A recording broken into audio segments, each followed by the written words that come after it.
माँ चोट लग गई है, आओ बेटा मलहम करके बैंडेजेस लगा देती हूँ। पर क्या आपने कभी सोचा है कि आखिर ये बैंडेजेस बनाई किस तरह से जाती हैं? नमस्कार, मैं निधि और आप देख रहे हैं बातें यूपी की।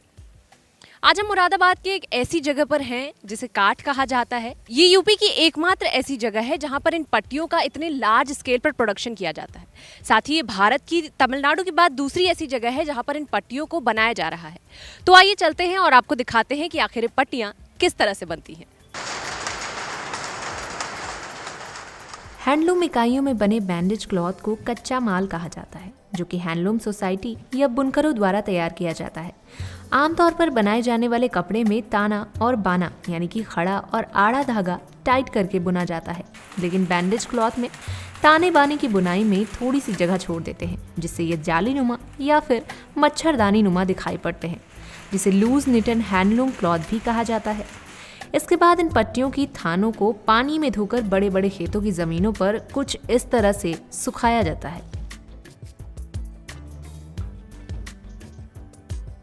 और फिर इन्हें लपेटकर पट्टियां बनाने वाली यूनिट्स में भेज दिया जाता है। यहाँ आने पर इन 20-20 मीटर की 50 थानों को एक साथ जोड़ दिया जाता है और फिर इन्हें क्लॉथ वाइंडिंग मशीन द्वारा रोल के आकार में तैयार कर लिया जाता है। इसके बाद इन रोलों को कटिंग मशीन से कस्टमर की रिक्वायरमेंट के हिसाब से 2 इंचेस, 3 इंचेस से लेकर 8 इंचेस तक के हिसाब से काट दिया जाता है। बता दें, बैंडेजेस को 8 इंचेस के ऊपर नहीं बनाया जाता, क्योंकि 8 इंच की लंबाई काफ़ी बड़ी हो जाती है और इनका कोई यूज़ नहीं हो पाता। इसके बाद इन्हें इस तरह से पैक कर बड़ी बड़ी कंपनियों को सप्लाई कर दिया जाता है। अप्रॉक्स कितने लोग को इससे रोजगार मिला होगा? I think more than 1,000 people are employed. हाँ, in काट। कितने बड़े लेवल पे हो रहा है? मतलब अगर ओवरऑल देखा जाए तो कितने बड़े लेवल पे हो रहा है? मैम कांट अगर हम ओवरऑल लेवल पे देखते हैं तो आई थिंक इंडिया में सेकंड नंबर का हब बैंडेजेस के अंदर कांट है। और अगर गुजरात के ऊपर, गुजरात से लेके कश्मीर तक अगर हम अपर इंडिया में आते हैं तो उसमें अगर कहीं भी कोई बैंडेजेस बिक रही हैं तो उसके अंदर कांट का कोई ना कोई रोल जरूर होता है। मान लीजिए आपकी यूनिट अगर हरियाणा में भी है तो आप वहाँ से, जहाँ से मील से होते हैं, मील से थान तो आ जाएंगे, लेकिन वहाँ धोने की दिक्कत होती है क्योंकि जो उसकी स्किल्ड लेबर है वो सिर्फ कांट में मिलती है।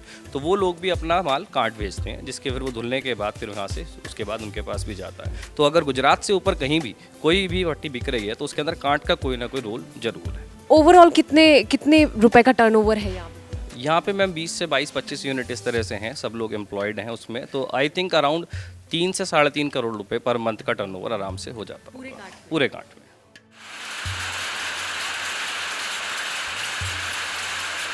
खैर, अब इन पट्टियों का बनना तो आपने देख लिया, पर क्या आपको ये पता है कि घावों को भरने में इन पट्टियों का एक अहम रोल होता है। अगर इन गॉज बैंडेज की क्वालिटी सही ना हो तो घाव भरने में 10 से 25 दिन का ज़्यादा समय लगता है। सूजन कम होने में ये 7 से 10 दिन से ज़्यादा का समय लगा देते हैं। पट्टियों में स्टार्च की मात्रा ज़्यादा होने पर संक्रमण की संभावनाएं बढ़ जाती हैं। वहीं ताने बाने की लंबाई चौड़ाई मानकों के हिसाब से नहीं होने पर व्यक्ति के प्लास्टर में खिंचाव से उसकी परेशानी भी बढ़ सकती है। हालांकि इसके लिए ड्रग्स एंड कॉस्मेटिक्स एक्ट के शेड्यूल F में इन पट्टियों को बनाने के लिए कुछ मानक तय किए गए हैं। पट्टियों के बनने के बाद इन्हें मार्केट में लाने से पहले इनकी जाँच की जाती है। जाँच में ताने बाने, फॉरेन मैटर, लंबाई चौड़ाई और वजन के आधार पर इन्हें पास या फेल किया जाता है और अच्छी पट्टियों के लिए जो मानक तय किए गए हैं उन मानकों के मुताबिक एक बढ़िया बैंडेज को 10 सेकंड में पानी में डूब जाना चाहिए।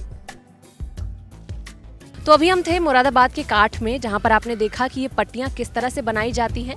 सन 50 के दशक में एक छोटे से घर से शुरू हुआ ये कारोबार, जिन्होंने शुरू किया उन्हें बैंडेज बाबा के नाम से भी जाना गया।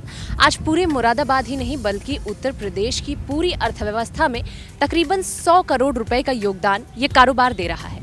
लगातार फलता फूलता हुआ ये कारोबार पूरे उत्तर प्रदेश की भी पहचान बन चुका है।